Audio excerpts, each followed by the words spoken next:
కిషన్ రావు పల్లె ప్రాంత వాస్తవ్యులకు యేసు ప్రభు నామములో శుభములు తెలియపరుస్తూ ఉన్నాం. భూపాలపల్లి హెబ్రోను ప్రార్థనా మందిరము నుండి ఈ రీతిగా ఆయన రాజ్య సువార్తను ప్రకటించుట కొరకై మేము సంఘముగా మీ మధ్యలోనికి మేము చేరి ఉన్నాం. మేము ఇక్కడికి వచ్చి ఉన్నాము. మరి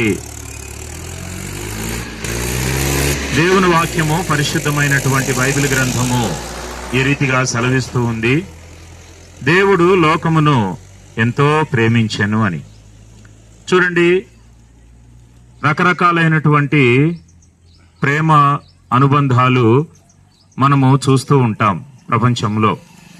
బంధువుల ప్రేమ, స్నేహితుల ప్రేమ, భార్యాభర్తల మధ్య ఉండే ప్రేమ, తల్లిదండ్రులకు పిల్లలకు మధ్యలో ఉండేటువంటి ప్రేమ, ఈ రీతిగా రకరకాలైనటువంటి ప్రేమలు ఉంటూ ఉంటాయి.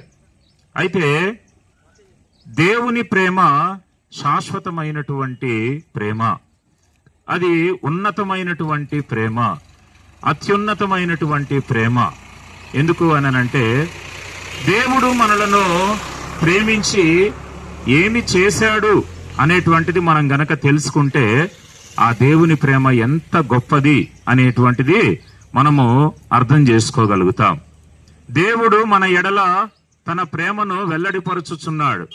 ఎట్లనగా, మనం ఇంకనూ పాపులమై ఉండగానే క్రీస్తు మనందరి కొరకు కూడా చనిపోయాడు. చూసారా, యేసుక్రీస్తు ప్రభువారు పాపులమైనటువంటి మనలనందరినీ కూడా ఆయన ప్రేమించాడు.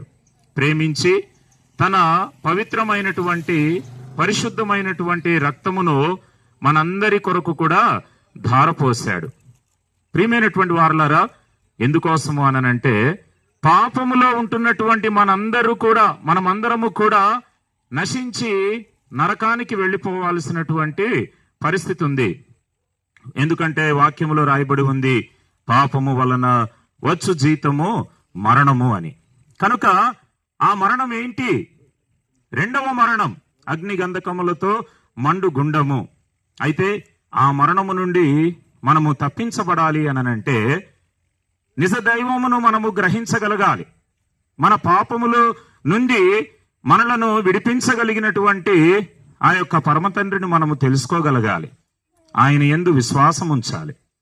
రక్తము చిందింపకుండా పాప క్షమాపణ కలగదు అని వాక్యంలో రాయబడి ఉన్నది గనుక, మనందరి పాపముల నుండి మనలను విడిపించటానికే యేసుక్రీస్తు ప్రభువారు మానవ రూపమును ధరించి ఈ లోకములోనికి వచ్చి మనందరి కొరకు ఆయన శిలువ మీద బలి అయిపోయాడు, మరణించాడు, సమాధి చేయబడ్డాడు, 3వ రోజున తిరిగి లేచాడు. కనుక మా ప్రియమైనటువంటి వారలారా, ఈ మరణ భూస్థాపన పునరుద్ధానమునందు విశ్వాసం ఉంచినటువంటి వారికి పాప క్షమాపణ ఉంది, నిత్య జీవమున్నది, పరలోకమున్నది. గనుక ప్రియమైనటువంటి వారలారా, యేసు ప్రభువునందు విశ్వాసం ఉంచండి. చూడండి, యేసుక్రీస్తు ప్రభువారు తిరిగి లేచి, సమాధిలో నుండి తిరిగి లేచి, మరి ఆయన కొన్ని దినములు మరలా ప్రజలకు కనిపించాడు. ఆ తర్వాత పరలోకమునకు ఆరోహణమైపోయి వెళ్ళిపోయాడు. అయితే ప్రియులారా, ఇప్పుడు పరిశుద్ధాత్ముడిగా, ఆత్మస్వరూపిగా మన మధ్యలో ఆయన ఉన్నాడు. యేసుక్రీస్తు ప్రభువారు తిరిగి మరలా రెండవసారి రాబోతూ ఉన్నాడు. వచ్చినప్పుడు ఏం జరుగుతుంది అనంటే, ప్రతి మానవునికి కూడా తీర్పు జరుగుతుంది. అందరికీ తీర్పు జరుగుతుంది.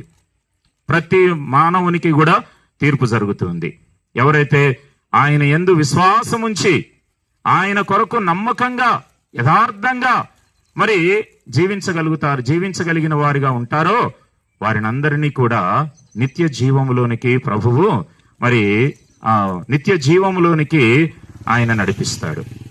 ఎవరైతే దేవుణ్ణి తెలుసుకోకుండా పాపములోనే ఉంటూ పాపములోనే జీవిస్తూ గనక ఎవరైతే ఉంటారో వారందరూ కూడా నిత్య నరకానికి వెళ్ళిపోతారు. ప్రియులారా, ఆ నరకము నుంచి తప్పించబడటానికే ఈ రాజ్య సువార్తను మీ దగ్గరికి తీసుకొని వచ్చాం. ఇక్కడ ఉన్నటువంటి మేమందరము కూడా యేసు ప్రభువుని నమ్మకమునుపు మేము కూడా దేవునికి వ్యతిరేకంగా జీవించినటువంటి వాళ్ళమే, దేవుని యొక్క వాక్యమును తృణీకరించినటువంటి వారమే. అయితే ఆ తర్వాత ప్రభు యొక్క ప్రేమకు మేము ఆకర్షితులమయ్యాం, ప్రభువును తెలుసుకున్నాం, ప్రభువునందు విశ్వాసం ఉంచాం. కనుక మేము పొందినటువంటి ఈ సంతోషము మీరు కూడా పొందాలని చెప్పి మీకు తెలియజేయటానికి ఈ సువార్తను మీ దగ్గరకు తీసుకొని వచ్చాం. కనుక యేసు ప్రభువునందు విశ్వాసం ఉంచుము, అప్పుడు నీవును నీ ఇంటి వారును రక్షణ పొందెదరు. దేవుడు మిమ్ములను దీవించునుగాక. భూపాలపల్లిలో మున్సిపల్ ఆఫీస్ దగ్గర హెబ్రోను ప్రార్థన మందిరం ఉంది. అక్కడ ప్రతి ఆదివారం ఉదయం 10 గంటల నుండి ఆరాధన జరుగుతూ ఉంటుంది. అనంతరము అందరికీ భోజన సహవాసం కూడా ఉంటుంది. కనుక మిమ్మల్ని అందరినీ ప్రేమతో ఆహ్వానిస్తూ ఉన్నాం. రండి, ఆత్మీయమైన మేలులు పొందండి. దేవుడు మిమ్మల్ని దీవించునుగాక. మీ కొరకై ప్రార్థన చేస్తాం.